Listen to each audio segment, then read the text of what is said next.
ದರ್ಶನ್ ಮತ್ತು ಗ್ಯಾಂಗ್ನಿಂದ ರೇಣುಕಾಸ್ವಾಮಿ ಕೊಲೆ ಕೇಸ್ಗೆ ಸಂಬಂಧಪಟ್ಟಂತೆ ಇಂದು ದರ್ಶನ್ ವಕೀಲರ ಆಕ್ಷೇಪಣೆ ಬಗ್ಗೆ ಕೋರ್ಟ್ ನಿರ್ಧಾರವನ್ನು ಮಾಡ್ತಾ ಇದೆ. ದರ್ಶನ್ ಮತ್ತು ಗ್ಯಾಂಗ್ನಿಂದ ರೇಣುಕಾಸ್ವಾಮಿ ಕೊಲೆಯ ಬೆನ್ನಲ್ಲೇ ಇಂದು ದರ್ಶನ್ ವಕೀಲರ ಆಕ್ಷೇಪಣೆ ಬಗ್ಗೆ ಕೋರ್ಟ್ ನಿರ್ಧಾರವನ್ನು ಮಾಡ್ತಾ ಇದ್ದು ಬೆಂಗಳೂರಿನ 59ನೇ ಸಿಸಿಎಚ್ ಕೋರ್ಟ್ನಲ್ಲಿ ವಿಚಾರಣೆ ನಡೀತಾ ಇದೆ. ಮಾಫಿ ಸಾಕ್ಷಿಯಾಗುವುದಾಗಿ ಈಗಾಗಲೇ A14 ಪ್ರದೋಷ್ ಅರ್ಜಿಯನ್ನ ಸಲ್ಲಿಸಿರುವಂತಹ ಹಿನ್ನೆಲೆಯಲ್ಲಿ ಆಕ್ಷೇಪಣೆ ಸಲ್ಲಿಸುವುದಕ್ಕೆ ಅವಕಾಶವನ್ನ ಕೋರಿರುವಂತಹ ದರ್ಶನ್ ಪರ ವಕೀಲರು ಸಹ ಆರೋಪಿಗೆ ಆಕ್ಷೇಪಣೆಯ ಹಕ್ಕಿಲ್ಲ ಅಂತ ಎಸ್ಪಿಪಿ ಪ್ರಸನ್ನಕುಮಾರ್ ವಾದವನ್ನು ಮಂಡಿಸಿದ್ದು, ದರ್ಶನ್ ವಕೀಲರ ಆಕ್ಷೇಪಣೆಗೆ ಅವಕಾಶ ನೀಡಬೇಕೇ ಬೇಡವೇ ಅನ್ನೋದ್ರ ಬಗ್ಗೆ ಇವತ್ತು ಆದೇಶವನ್ನ ಹೊರಡಿಸಲಿದೆ 59ನೇ ಸಿಸಿಎಚ್ ಕೋರ್ಟ್. ಆದೇಶವನ್ನ ಜಡ್ಜ್ ಸುಜಾತಾ ಮಡಿವಾಳಪ್ಪ ಸಾಮ್ರಾಣಿ ವಿಭಾಗ ಕಾಯ್ದಿರಿಸಿದ್ದಾರೆ. ಏನಾಗುತ್ತೆ ಏನು ಅನ್ನುವಂತಹ ಕುತೂಹಲ ಕೂಡ ಹೆಚ್ಚಾಗಿದೆ. ದರ್ಶನ್ಗೆ ಈಗಾಗಲೇ ಢವಢವ ಕೂಡ ಶುರುವಾಗಿದೆ. ಕೋರ್ಟ್ ತೀರ್ಪಿನತ್ತ ಎಲ್ಲರ ಚಿತ್ತ ಕಾದಿದ್ದು ರಾತ್ರಿ ಪೂರ್ತಿ ನಿದ್ದೆ ಇಲ್ಲದೆ ಒದ್ದಾಡಿದ್ದಾರಂತೆ ದರ್ಶನ್. ಅವರ ದಿನಚರಿ ಕೂಡ ಸಂಪೂರ್ಣವಾಗಿ ಬದಲಾಗಿದೆ. ದೇವ್ರ ಫೋಟೋ ಮುಂದೆ ಕೂತ್ಕೊಂಡು ಅಂಗಲಾಚುತ್ತಾ ಇದ್ದಾರೆ. ಈ ಕೊಲೆ ಕೇಸ್ನಿಂದ ಹೇಗಾದರೂ ಮಾಡಿ ಹೊರಬರಬೇಕು ಅನ್ನುವಂಥ ಎಲ್ಲ ಪ್ರಯತ್ನಗಳನ್ನು ಕೂಡ ನಡೆಸಲಾಗ್ತಾ ಇದೆ. ಆದ್ರೀಗ ಮಾಫಿ ಸಾಕ್ಷಿಗೆ A14 ಪ್ರದೋಷ್ ಈಗಾಗಲೇ ಅರ್ಜಿಯನ್ನು ಸಲ್ಲಿಸಿದ್ದು ಕೇಸ್ನ ಸಂಪೂರ್ಣ ಸತ್ಯವನ್ನ ಬಹಿರಂಗಪಡಿಸುವುದಕ್ಕೆ ಸಿದ್ಧ ಅಂತ ಪ್ರದೋಷ್ ಮೊದಲಿಗೆ ಅರ್ಜಿಯನ್ನ ಹಾಕಿದ್ದಾರೆ. ಇನ್ನು ಕೋರ್ಟ್ ಮುಂದೆ ಸತ್ಯ ಬಹಿರಂಗಪಡಿಸಿ ಸಾಕ್ಷಿಯಾಗುವುದಕ್ಕೆ ತಾವು ಸಿದ್ಧ ಅಂತ ಅರ್ಜಿಯನ್ನ ಸಲ್ಲಿಸಿದ್ರು. ರೇಣುಕಾಸ್ವಾಮಿ ಮೇಲೆ ಹಲ್ಲೆ ನಡೀತಾ ಇದ್ದಾಗ ಆ ಸಂದರ್ಭದಲ್ಲಿ ಏನೇನಾಯ್ತು ಅನ್ನೋದ್ರ ಬಗ್ಗೆ ಸಾಯಬಹುದು, ನಾನು ಮನವಿ ಮಾಡಿದೆ, ಆ ಸಂದರ್ಭದಲ್ಲಿ ಹಲ್ಲೆ ತಡೆಯೋದಕ್ಕೆ ಯತ್ನಿಸಿದೆ ಅನ್ನೋದೆಲ್ಲವನ್ನು ಎಲ್ಲ ವಿಚಾರಗಳನ್ನು ಕೂಡ ಉಲ್ಲೇಖ ಮಾಡಲಾಗಿದೆ. ಇನ್ನು ಪೊಲೀಸರಿಗೆ ಮಾಹಿತಿ ನೀಡೋದಕ್ಕೆ ಪ್ರಯತ್ನಿಸಿದೆ ಅಂತ ಪ್ರದೋಷ್ ಕೂಡ ಹೇಳಿದ್ದಾರೆ. ಕೆಲವರ ನಡುವೆ ಜಗಳವಾಗಿ ಓರ್ವ ವ್ಯಕ್ತಿ ಮೃತಪಟ್ಟಿರೋದಾಗಿ ಕೂಡ ಮಾಹಿತಿಯನ್ನ ಕೊಟ್ಟರು. ಆ ಸಂದರ್ಭದಲ್ಲಿ ಏನೆಲ್ಲ ಆಯಿತು ಅನ್ನೋದ್ರ ಬಗ್ಗೆ ಪ್ರದೋಷ್ ಎಳೆಯಾಗಿ ಬಿಚ್ಚಿಟ್ಟಿದ್ದಾನೆ.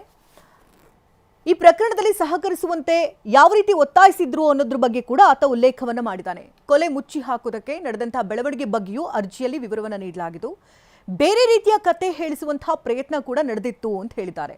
ಕೆಲವರನ್ನ ಪೊಲೀಸರ ಮುಂದೆ ಸಾಕ್ಷಿಯನ್ನಾಗಿ ಮಾಡೋದಕ್ಕೂ ಕೂಡ ಆ ಸಂದರ್ಭದಲ್ಲಿ ಏನೆಲ್ಲ ಆಯಿತು ಇದೆಲ್ಲದರ ಬಗ್ಗೆ ಕೂಡ ಪ್ರದೋಷ್ ಬಹಿರಂಗಪಡಿಸಿದ್ದಾನೆ.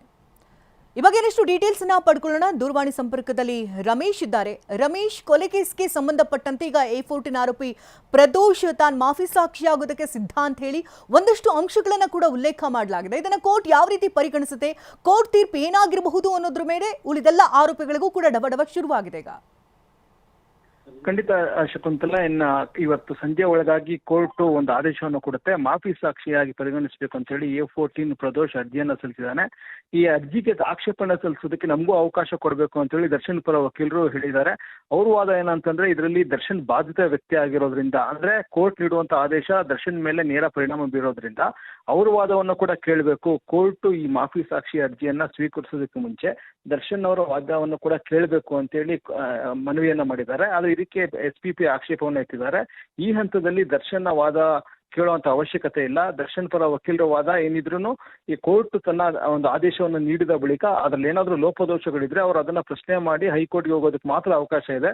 ಅರ್ಹತೆ ಆಧಾರದ ಮೇಲೆ ಅವ್ರು ಯಾವುದೇ ರೀತಿಯಾದಂತ ವಾದವನ್ನ ಮಾಡೋ ಹಾಗಿಲ್ಲ ಅಂತ ಹೇಳಿ ಅವರು ತಮ್ಮ ವಾದವನ್ನ ಮಂಡಿಸಿದ್ದಾರೆ. ಕೋರ್ಟ್ ಹೀಗಾಗಿ ಈಗ ಪ್ರಿಲಿಮಿನರಿ ಇಶ್ಯೂ ಅಂದ್ರೆ ಈಗ ದರ್ಶನ್ ವಾದವನ್ನ ಕೇಳಬೇಕಾ ಬೇಡೋ ಅನ್ನೋಂತ ಒಂದು ಸೀಮಿತ ಅಂಶದ ಮೇಲೆ ತನ್ನ ಆದೇಶವನ್ನ ನೀಡುತ್ತೆ.